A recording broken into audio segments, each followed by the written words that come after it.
Hey there, this is Erica from Educating, and this channel is all about teaching tips for new college instructors. So if that's you, go ahead and click like and subscribe below.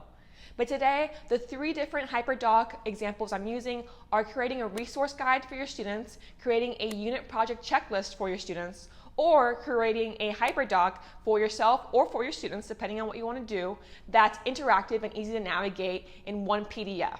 And so those are the 3 types we're going to cover, and I'm going to go ahead and transfer to my screen so you can see the process of creating these. I used Canva in order to create really easy and really interesting backgrounds, and so I chose to search for checklist templates because that works really well with creating HyperDocs for students. And you'll see how I use these in a second, but you just go down and you see which template design works best for you. I have my referral link in the description box below in case you don't have Canva yet. It's completely free. But in this case, the first template I used was this one that has 2 different columns broken up. And so you basically delete all the words in it, all the things that you don't want to keep in your particular template.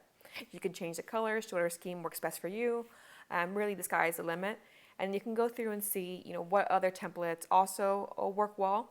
And this case is just one where it's a resource list, but then I also chose this next one where it has the 6 different sections because it will work well with creating a HyperDoc that includes different pages on the same PDF. And so I just changed out the icons to match more what I teach, which is writing. And again, I changed out the color scheme a little bit, but it's up to you to decide which ones you want to use. And then after this one, I created a 3rd page, which is another checklist, and it actually looks like a chalkboard. So I like that design. And so once again, I deleted what was on there. I added more boxes. And as you notice here, I just chose all the boxes. And then when you click position, you can make it so it tidies up and it does equal distance between them all. So that's what I did there to make it really easy for myself. And then when I went to download it, I was told that, oh, actually, there's something here that costs money. So the background, for example, of the second template had to be deleted because if not, I would have to pay for it. So I just changed it up a bit. The icon there on the right also had to be changed because that was another one you pay for, but everything else was free. And so once again, I downloaded it. I made it a PNG, an image, right? Not a PDF, and I saved it to my computer. So that's what you do, using Canva to create really good backgrounds that are really aesthetically pleasing, right, for you and for your students.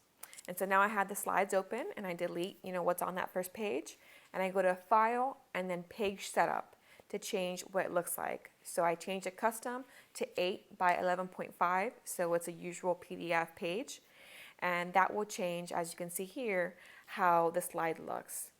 And so from here, now it's just time to decide, okay, I'm going to insert my images into the blank pages of this Google Slides document.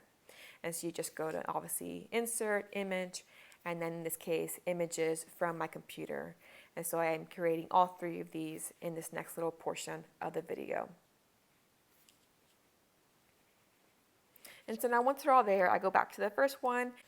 So then you go ahead and zoom in so it's easy to see what you're writing out, and you type out with text boxes, all the titles, all the words you want to put in this particular PDF. And then once you have all that written, if it's the resource page for my students, then I can have, the MLA citation guide is the first resource. So I type that out, and then I'm going to get the URL for it to link it on this hyperlinked document. So I'm finding the page here, going back, and just pasting it using that link button at the top right, and now it's a hyperlinked document.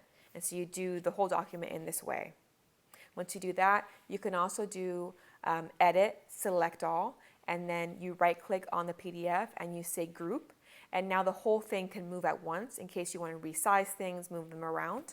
And then if you want to make any changes after that, you again would just right click and say ungroup.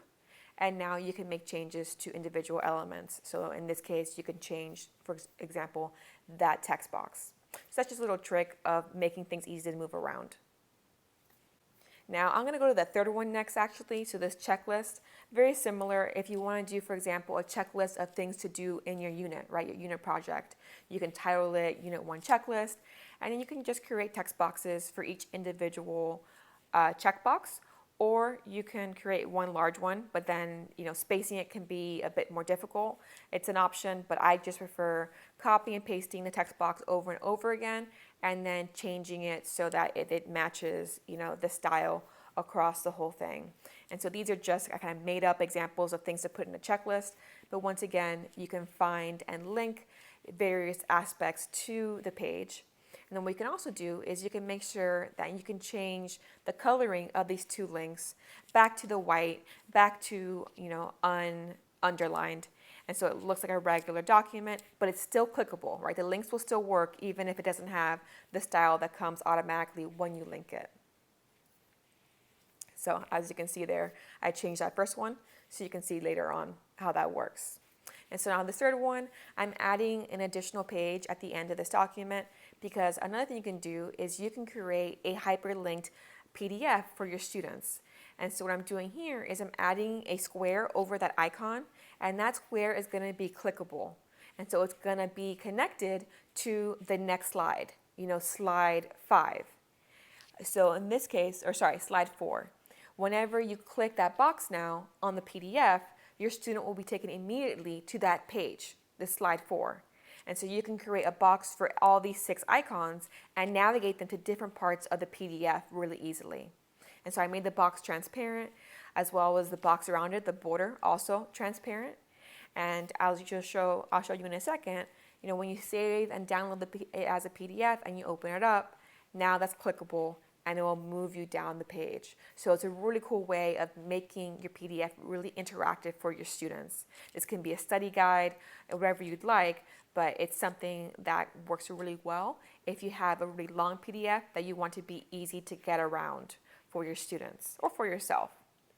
And so I renamed this document just to make it easy, and then you go ahead and go File and download it as a PDF. Once you have that, if you open it up, you'll notice that it opens and all of these links are working properly. So you can just click them and go to whatever is connected to it. So if you click the Purdue OWL Guide, it goes directly to the website, and then you can go back. And if you go down, you'll notice that this first link is not underlined, but when you click it, it still does work. It goes to the assignment sheet. And so you can make these hyperlinked documents. And then in this third example, when you click that icon, it takes you to that page that you hyperlinked that box to, right? And so that's how you can create a navigational PDF for your students. So this is an example of a freebie I have that you can download below. And it has a list of EdTech tools that I really recommend. And as you can see, I have various icons, social media icons that are clickable. All the titles are clickable to video tutorials. Lower down, I have blog posts that are connected to the topic of EdTech.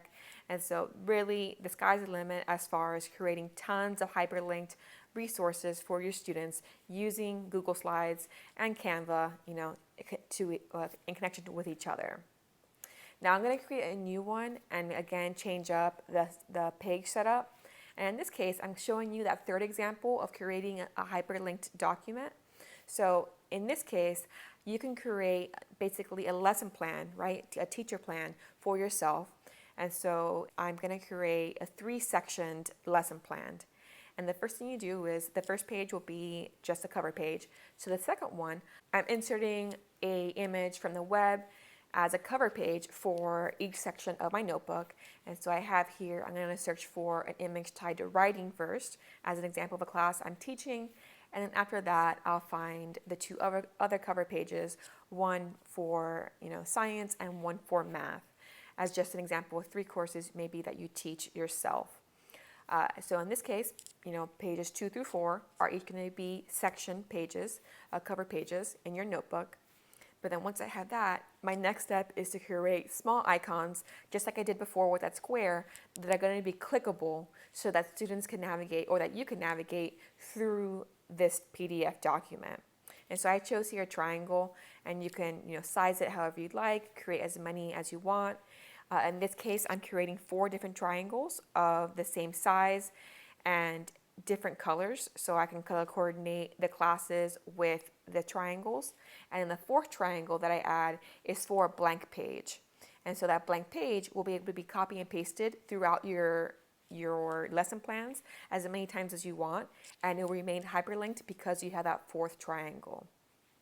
Okay, so in this case, I have the 3 sections, and I'm linking the triangles to these cover pages. So the first one to slide 2, the second one to slide 3, the third one to slide 4, and then I have a 5th blank slide, which is going to be the 4th one. Now, when I originally did this, I copied and pasted them all to each page, and then there were errors afterward. They weren't all going to the right slide. So I do recommend for each page, checking each individual triangle to make sure it goes to the slide that you want it to. And that will make sure that when you have the PDF, the triangles on each page are linked to the right section cover page. Okay, and so you have that there. I'm adding just a few elements to my overall cover page for the whole lesson plans. And then I'm adding names for each of my sections. So, algebra, biology, that kind of stuff. I named the slides as well. And once again, you're going to download it as a PDF once it's complete. Once it's downloaded, go ahead and open it up, and you see here that when you click the triangles, it goes to the slide, quote unquote, now it's a page that the triangle is connected to. And so each time you click a different triangle, it goes to the right page. The 4th one going to a blank page template.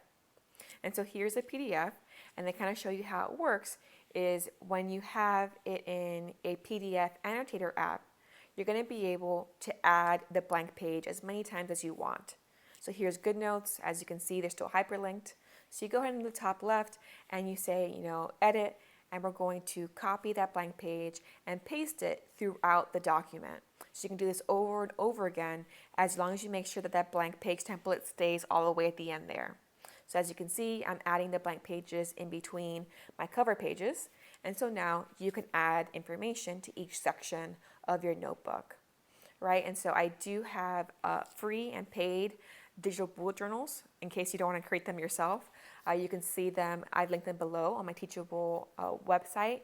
But in this case, I have a free one that has 3 sections, and then I have a full course that has 6 sections along with page templates as well, over 30 page templates. But this one is just an example of a blank page that you would type out or add images to. You can use this for yourself, or you can create one for your students. I created a bookmark for the blank page just to make sure that's easy to find each time. When I'm using GoodNotes, I just click bookmarks and I'll see the blank page. And that's basically a third way of using the hyperlinked, format for Google Slides.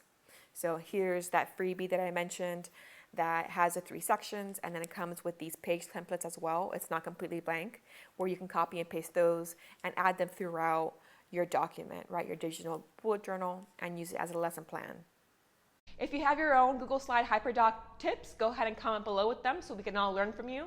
And if you haven't clicked like or subscribe yet, now's a chance to do so.